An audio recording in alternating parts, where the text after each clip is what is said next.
Shalom, salam damai sejahtera dalam kasih Tuhan. Saudara, jumpa kembali dengan saya, Pendeta Lukas Eko Sukoco, dari Padepokan Diakonia Mitra Kinasih GKJ Purworejo. Saudara, doaku biarlah ibu, bapak, dan saudara senantiasa diberkati Tuhan dengan segala pergumulan yang kita hadapi, dengan segala beban hidup yang kita harus jalani, dengan segala dinamika hidup seberat apapun, dengan tetap berpengharapan di dalam Tuhan. Saudara, kita akan meneruskan hari kedua ini. Masih kita bicara tentang kedukaan. Kedukaan yang bisa dialami oleh siapapun juga. Entah dia orang berpendidikan atau tidak, entah orang kaya atau miskin, entah pejabat atau orang biasa, personal juga bisa, kelompok orang juga bisa, keluarga besar juga bisa, bahkan bisa juga kedukaan itu dialami oleh masyarakat. Di Purworejo pada tahun 2000 ada kejadian di daerah Kemanuan, ya, itu satu RT, saudara. Itu ada longsornya itu bukan sedikit tapi besar, gunung gitu, dan itu langsung blek gitu, mengubur hidup-hidup orang yang lagi tidur. Tidak ada yang selamat selain yang sedang keluar, ada yang besuk ibunya yang sakit harus nunggoni di rumah sakit lalu pulang. Tidak ada bekas, itu rumah sudah rata dengan tanah karena tertutup longsoran bukit. Ya, memang yang meninggal, tapi anaknya, cucunya, bahkan ada yang cerita lewat jalan di sebelah itu saja ada yang tidak berani. Kenapa? Karena disitulah akhir dari satu RT kelongsoran bukit. Kedukaan dialami oleh anak cucu yang masih hidup, bahkan orang yang tadi selamat. Jadi kedukaan bisa menyerang siapapun, bisa kelompok orang, bisa personal. Saudara, kita akan membahas lebih lanjut hal ini, dan saya berharap ibu, bapak, dan saudara-saudara sungguh-sungguh menghayati hal ini. Bahkan kemarin saya katakan bahwa perenungan ini akan diperdalam, juga akan ditolong kalau kita membaca buku pendampingan pastoral orang berduka yang diterbitkan oleh AKPI, Asosiasi Konselor Pastoral di Indonesia.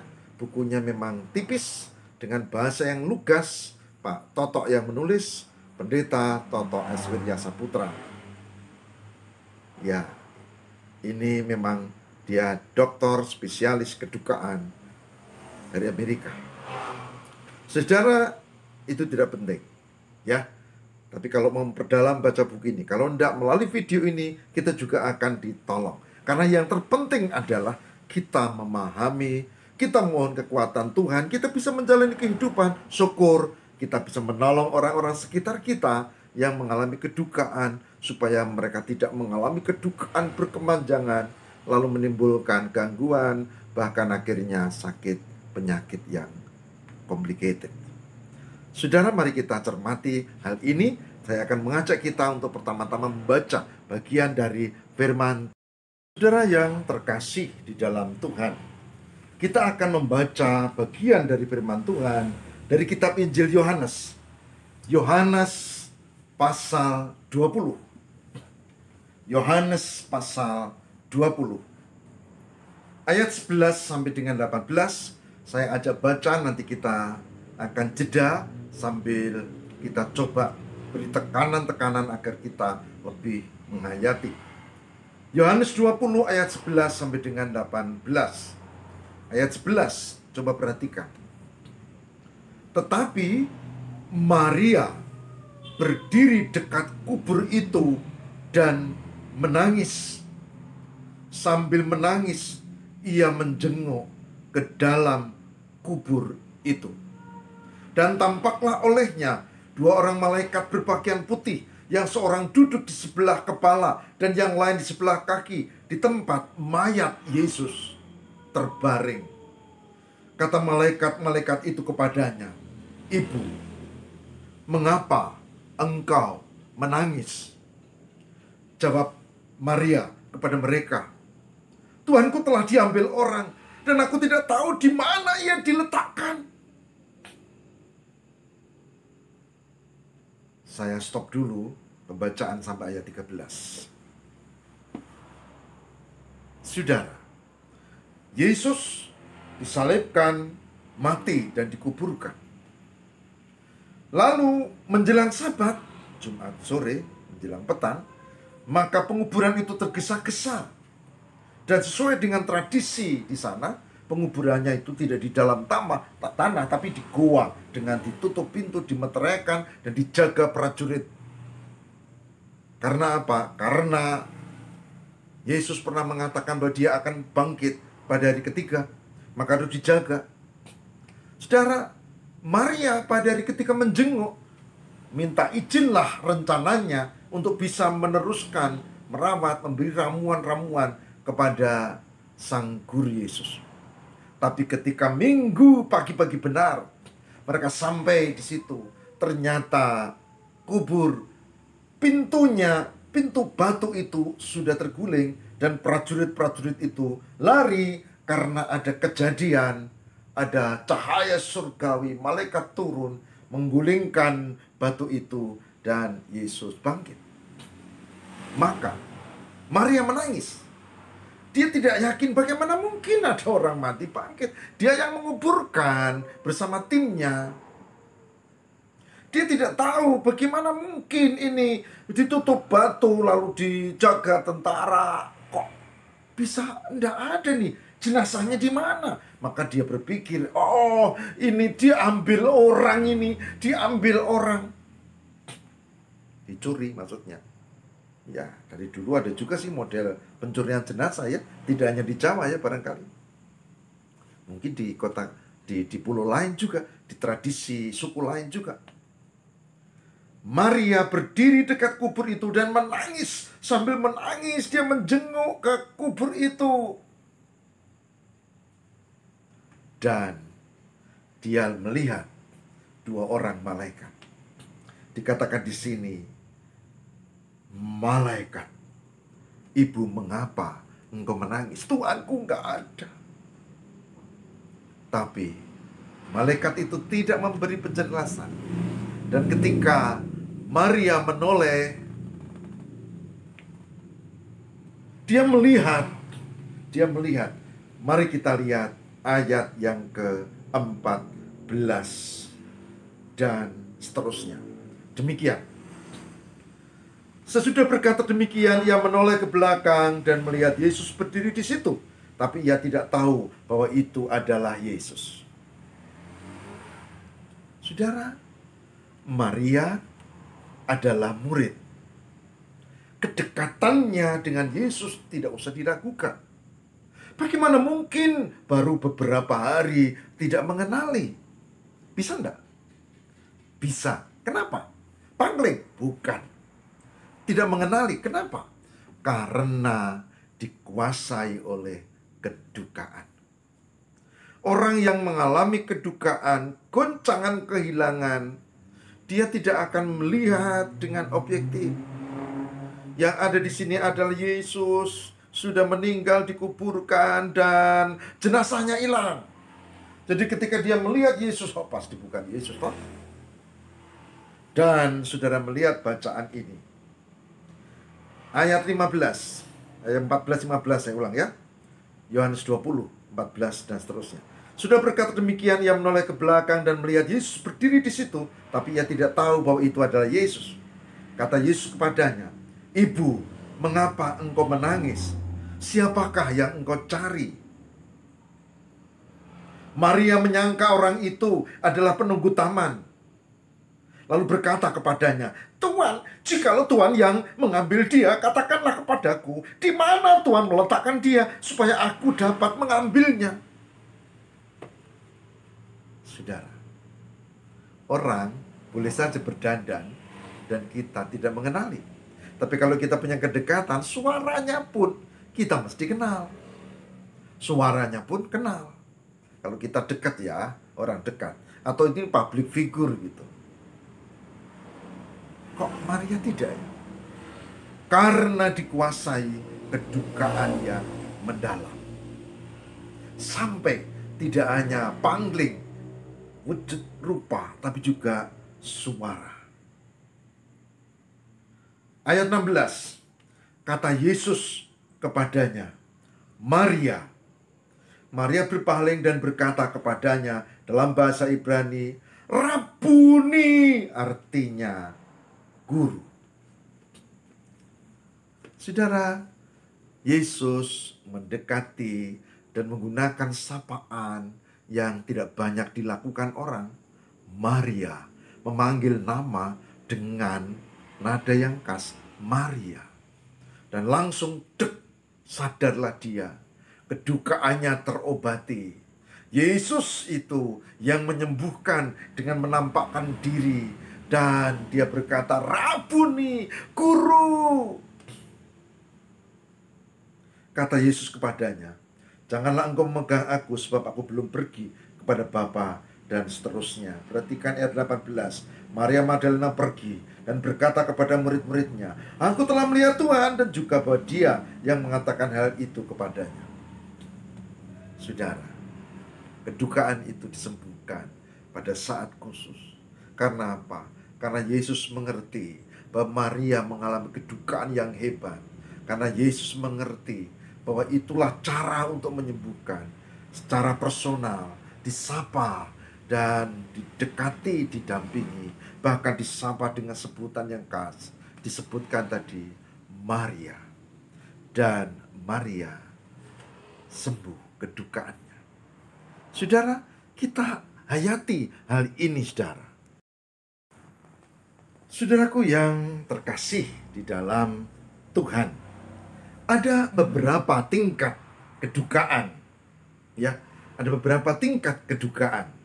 Ada kedukaan yang tingkat normal, sebut saja A gitu ya. Ada kedukaan yang B, tidak berat. Tapi ada kedukaan yang cukup berat.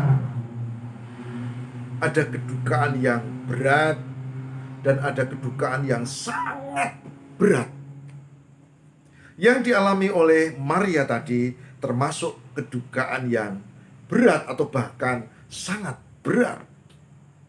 Saudara-saudara, ini kita cermati. Untuk kedukaan normal akan bisa ditangani oleh yang berduka itu, dibantu oleh relasi, ya, biasanya keluarga atau relawan.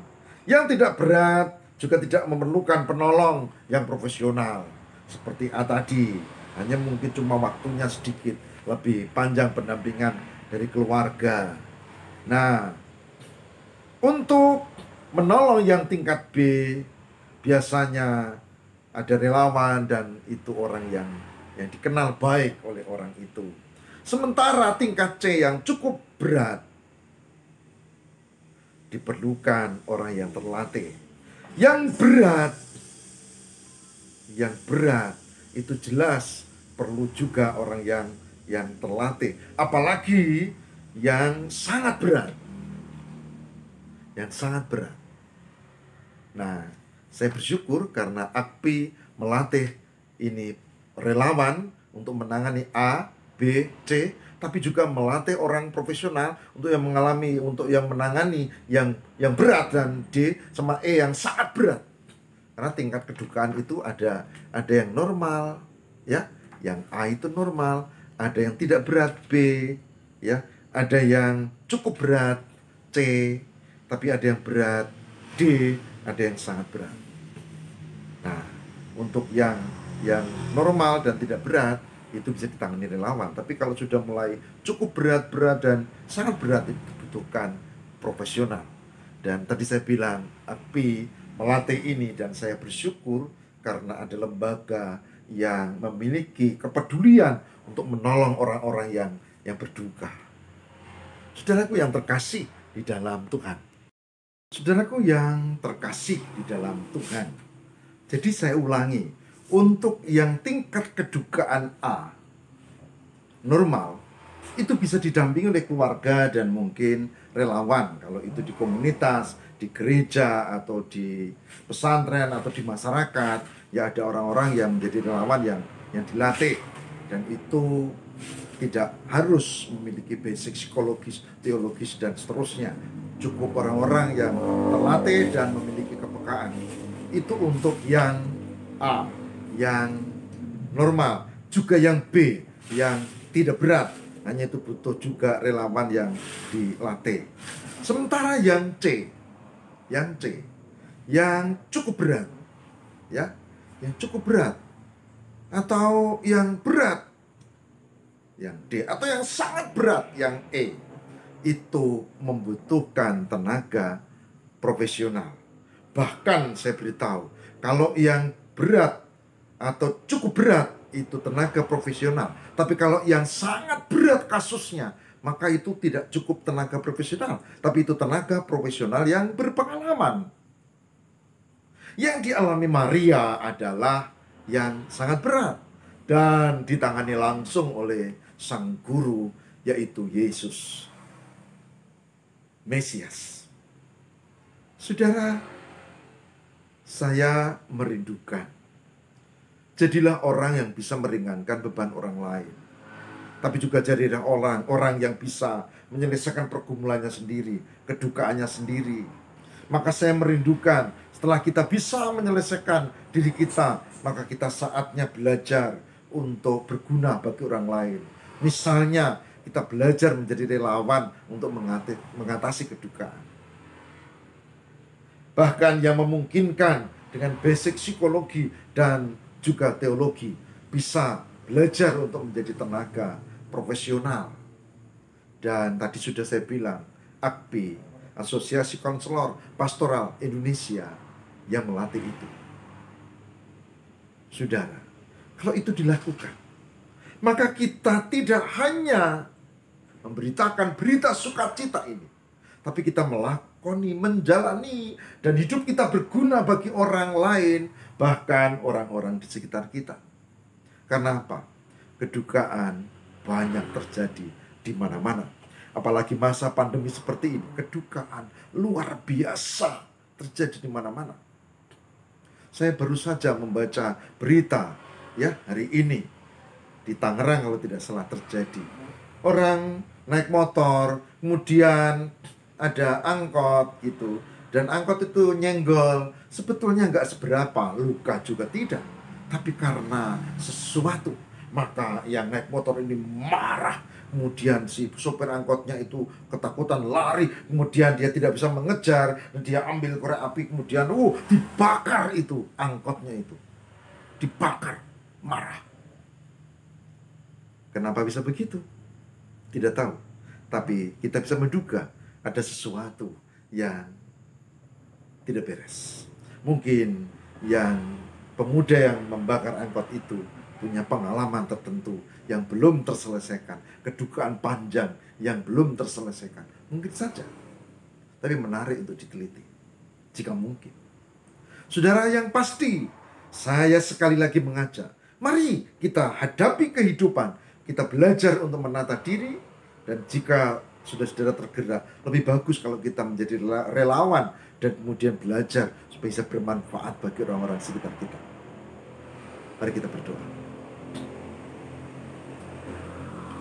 Tuhan, berkatilah dan bimbinglah kami untuk mampu menyelesaikan kedukaan supaya tidak berkepanjangan.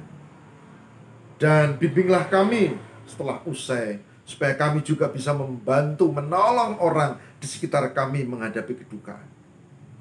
Tuhan, tolonglah kami.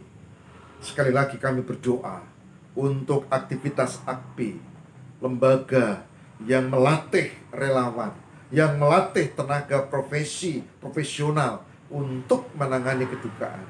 Berkatilah supaya dengan segala pergumulan kesulitan yang dihadapi AKPI, Tuhan menolong lembaga ini untuk bertumbuh dan makin bermanfaat bagi kami semua, bahkan bagi Indonesia. Tuhan tolong manajer, Tuhan tolong pengurus badan nasional, Tuhan tolong juga mitra AKPI dan seterusnya. Tuhan tolong, berkatilah ya Allah. Kami mohon Tuhan memberkati kami supaya mampu menghadapi kesulitan dan persoalan kami masing-masing di tengah dan pasca pandemi. Tolonglah ya Allah, biar Roh Kudus menguatkan kami. Haleluya. Amin.